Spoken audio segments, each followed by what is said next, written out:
Alors, encore un dernier aspect du déterminant, avant les addendums, c'est-à-dire les trucs qui sont pas indispensables, mais bon, qui peuvent servir et qui est bon à connaître. Là, on reste quand même dans une vision on va dire, importante du déterminant, c'est son côté forme-volume. Hein. Regardez déjà, pour n égale 2, vous avez A, B et C, D, vous faites le déterminant, disons des deux colonnes A, B et C, D, qu'on voit comme des vecteurs, le vecteur U, AB, et le vecteur V, C, D. Par linéarité, AB, vous pouvez mettre en facteur la norme de U et il va vous rester le cosinus de l'angle que fait U avec, on est dans l'espace R2 euclidien, voilà, canonique.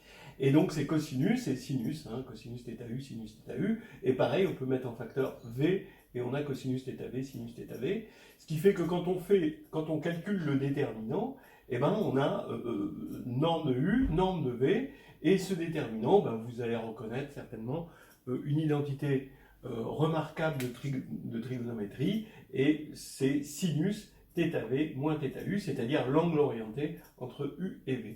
Donc, en fait, ce produit, donc, qui fait penser quand même que le déterminant est quand même au sinus ce que le produit scalaire est au cosinus, hein, puisque ici, quand vous faites le produit scalaire, vous auriez eu le cosinus ici.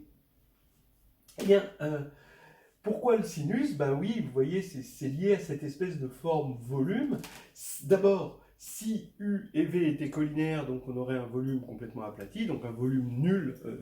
Alors volume ici, j'entends R, c'est-à-dire j'adapte la définition du volume à la dimension dans laquelle je suis.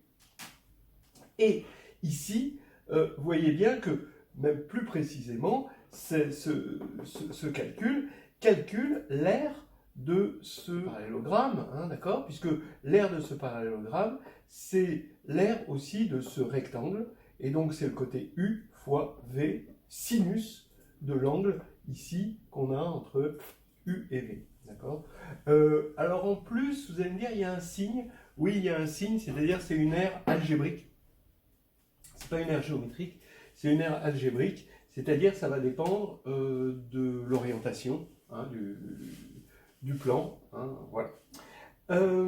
Alors, en général, vous prenez Rn pour sa structure euclidienne canonique, et ben, le déterminant de n vecteurs U1 jusqu'à Un, ben, ça va être l'aire algébrique d'une espèce de parallélotope, hein, de toutes les combinaisons, d'accord, tout l'intérieur, pour définir cet intérieur, c'est toutes les combinaisons des UI avec lambda I compris entre 0 et 1, espèce de convexe, là, enveloppe convexe de ces vecteurs.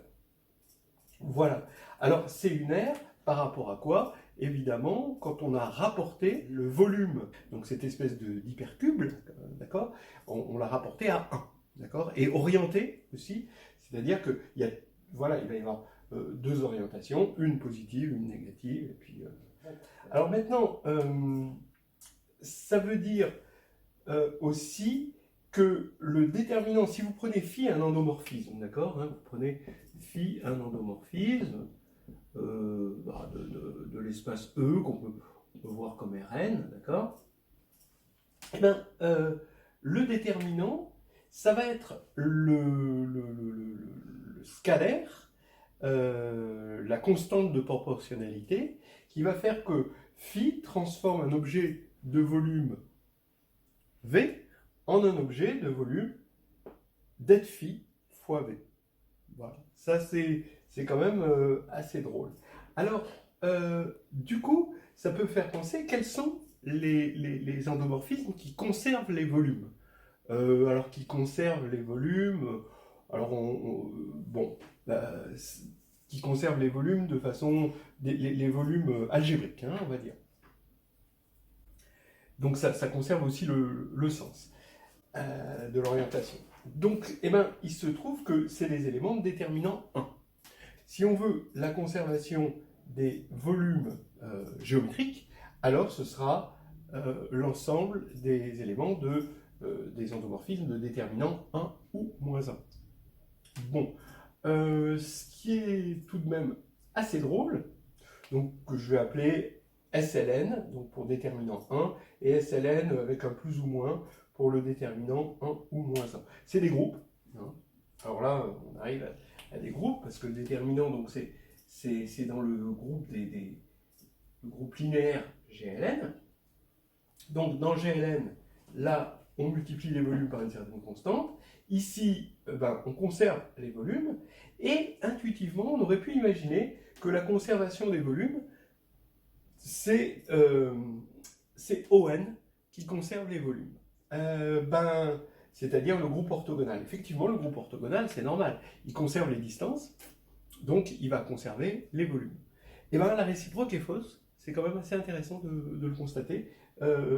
Quand on conserve les volumes, on ne conserve pas forcément les distances. Voilà, on peut avoir des objets. Et il y a même une assez grosse différence, parce que si on regarde en termes de... Bon, alors là, je vais peut-être parler de choses extra-agrègues, hein, mais en termes de dimension de variété, eh ben, lui, il a pour dimension n facteur de n-1 sur 2, et lui, il a pour dimension n2 moins 1. Donc vraiment, voilà, il s'en faut de beaucoup hein, pour qu'il soit égaux.